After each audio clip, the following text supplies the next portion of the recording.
Hey YouTube, welcome back to another video. I wanted to talk about stuff that's in my garage. Obviously, you've seen the ZZ in bits. It's in a few more bits. Forks are off because they're being done. There, seals need doing. Anyway, that's not really what I'm here to talk about. I'm here to talk about that blue frame. It's not supposed to be blue. A friend of mine decided to spray it for me and to help prevent the rust. If you can comprehend that, because it just, one coating of paint is not going to stop rust. You need to prevent rust from starting in the first place. So this frame is for a 1982 Yamaha 125 DX, rs125 DX. Not the Aprilia, it's nothing to do with the Aprilia. Totally different machine.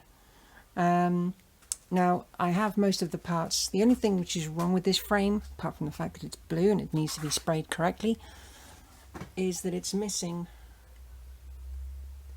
its side reflector bracket on that side. That is pretty much all that's wrong with it. It needs a damn good shot blast and powder coat. But it is pretty solid.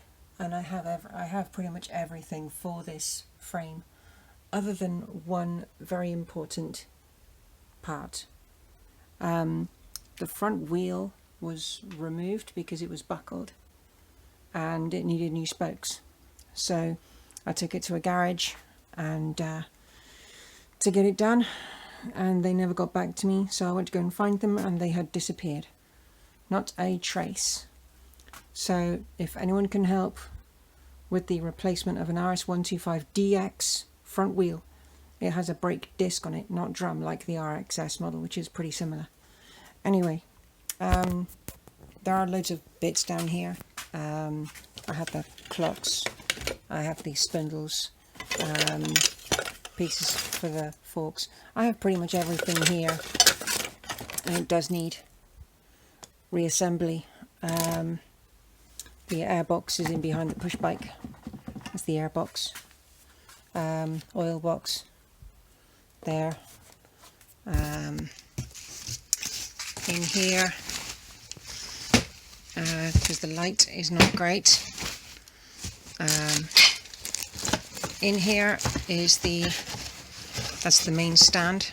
Can't really see it that well, I'm afraid. This box is kind of weighed down. Let's get this out of the bag. This is the handlebars and the wiring loom and the headstock. So the loom itself is kind of a bit messy, and I do have another one which is hanging on the wall up there. So luckily that can be replaced. Yeah, that's the swinging arm. I sprayed that with red oxide to help prevent it from rusting. At the foot peg bracket. The foot peg bracket was kind of bent quite badly, so I did have to kind of sort that one out. Yeah, here we go. Okay, the main stand. I did undercoat that quite a few years ago, but as you can see, rust is starting to come through again. So this will be shot blast and powder coat. One thing I did, which was kind of stupid, I ordered a front mudguard or fender, depending on where you're from. There's a torque bar for the rear, and I was sent a mudguard that doesn't even fit my bike. It was for something else, and it's huge, absolutely massive.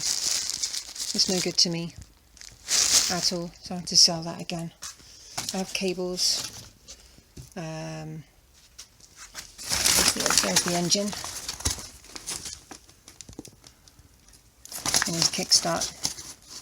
It's not electronic. Carburetors, good. and there's not great light in there. But it does turn over, so it's a good engine. Yeah, I have a new set of points because it's not CDI. It's the old, I forget the terminology, but it's pre-CDI, so it's a point system. Is this in here?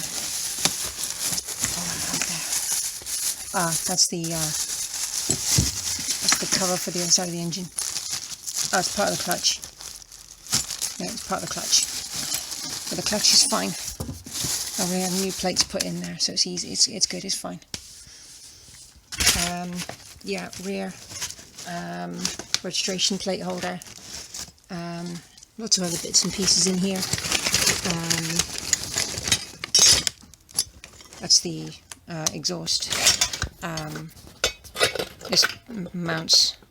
The exhaust goes along the side, and the foot peg bolts here. Lots of other bits and pieces. There we go. The front brake fluid reservoir, which is completely bone dry. Hence why I need a new front wheel. Again, if anyone can help with a front wheel, I would be most grateful. Because that would be a massive hurdle done. The fuel tank is up in my home at the moment, but I have some side panels which were resprayed. Unfortunately, they've not been kept in great storage, and so they're kind of filthy and they need a good clean. But let's get up in the light. Other than that, they aren't that bad. They might look it, but they're not. They just need a wash. So, yeah. I want to get this project up and running. But, yeah, I'll cut to the fuel tank and you can see what that looks like. Okay, so here is my rs125 petrol tank, or gas tank, depending on where you're from. rs125DX. This is not an original sticker off kit, obviously, from a 1983 125 Yamaha. That needs to be replaced. As you can tell, it's in pretty bad shape, plus the lock is a bit mashed as well, so it does need to be replaced, though it does open. It's not wonderful inside, so the inside's going to need a clean, but the underside is pretty solid. It's going to need some new rubbers, possibly. Mind you, they don't feel that bad actually. They're okay. That rubber is quite good. There's no need to replace that at all. It's extremely solid tank for its age. It's a slight, tiny bit of bubbling there maybe, but not much else. I did use black hammerite underneath the tank before it was taken away to be sprayed, but the spray job was good, but it's been in storage for about a decade, and yeah, it's kind of picked up a few scratches and dinks, but if I can get some rubber trim to go around the entire body of the tank, that will be a plan, so you can see slight chips along the edge. The fuel tap is brand new, it's never been used, never even seen fuel, and that one works quite nicely. It's not stiff at all. So yeah, I will get an inline filter for that at some point. But anyway, yes, my fuel tank for my rs125, my Yamaha, the as you saw in the video before, I've had to cut this because obviously this tank is in my house and the frame, as you saw with all the other gubbins, is in my garage.